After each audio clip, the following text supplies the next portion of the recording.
চাকু হাতে নিয়ে চলে এসেছি। আজকে খুব ফুলকপি খেতে ইচ্ছা করছে। হঠাৎ এখানে আসলাম, এসে দেখি ফুলকপিগুলো অনেক বড় বড় হয়েছে। আমি এতদিন খেয়ালই করিনি এটা। এর আগের ভিডিওতে দেখিয়েছিলাম না গ্রামে থাকার সুবিধা। এই দেখো, এই সবজি বাগানের মধ্যে দেখেছিলাম। এবার দেখো আজকে সবজি বাগানের মধ্যে আমাদের কপি দেখাচ্ছি, ফুলকপি।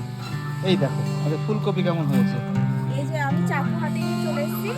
আজকে খুব ফুলকপি খেতে ইচ্ছা করছে। হঠাৎ এখানে আসলাম, এসে দেখি ফুলকপিগুলো অনেক বড় বড় হয়েছে। আমি এতদিন খেয়ালই করিনি এটা। হ্যাঁ, এই যে আমি দেখছি, এই যে এই ফুলকপিটা কত বড় হয়েছে, এটা কত বড় হয়েছে। আবার এখানেও একটা আছে অনেক বড়। এগুলো সব ফুটে গেছে। আমি এখান থেকে দুটো কপি তুলে নেব, বেশি তো নেব না, দুটো কপি তুলে নেব এখান থেকে। এর আগের ভিডিওটা দেখেছিলাম না পালং শাকগুলো, দেখো পালং শাকগুলো কত বড় হয়ে গেছে, শীষ হয়ে গেছে। আর সেই আগের মতো শাক নেই, শীষ হয়ে গেছে। আর কপিও এই দেখো, একটা ছোট্ট কপি, এই দেখো একটা বড় কপি, এইটা একটা বড় কপি, এখানে একটা আছে বড়, এই দেখো একটা বড় কপি, এই দেখো একটা বড় কপি। এরকম অনেকগুলো কপি হয়ে গেছে। এগুলো কথা মনে আছে, ছোট্ট ছোট গাছ ছিল, এই যে গাজরগুলো এখন বড় হয়ে গেছে, অনেক গাজর খাওয়া হয়ে গেছে। এই যে অনেক বড় বড় গাজর হয়ে গেছে এখানটায়। এই যে ছানাও চলে এসেছে কপি তুলতে। আমরা দুজন মিলে এই যে দুটো কপি তুলে নিব। এইটা তুলবো, আমরা তো খেয়ালই করি নিজে ফুটেও গেছে এই কপিটা।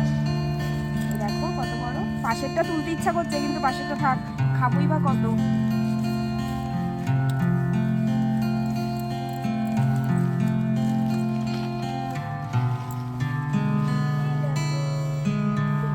একটা কপি, একটা কপি তুললা যে, আর একটা তুলি।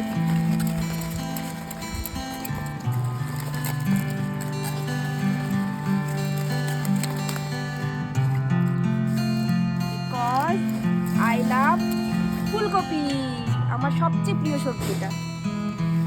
ওই একটা ফুলকপি, এই একটা ফুলকপি, এই দেখো। দাও, দুটোই দাও।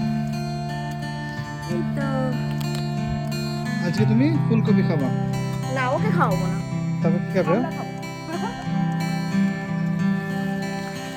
দেখো শেষমেশ ফুলকপিটা দিয়ে কি রান্না হয়। আজকে ফুলকপি রেসিপিটা একবার দেখে নাও।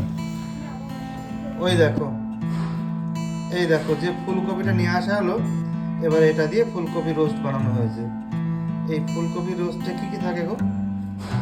কাজু বাটা, কিশমিশ বাটা, পোস্ত বাটা, আর আছে চাল মগজ, আছে দুধ, জল দেওয়া নেই, শুধু দুধ দেওয়া আছে, আর ঘি আছে, গরম মশলা আছে, পনিরও আছে। পনির দেওয়া আছে। পনিরটা অ্যাকচুয়ালি মানে এটাই পনির যায় না, তবে পনির ঘরে ছিল তাই আমি আবার দিয়ে দিয়েছি। এটা গরম ভাত দিয়ে খেতে খুব ভালো লাগে। এবার এটা আমি গরম ভাত দিয়ে খাবো।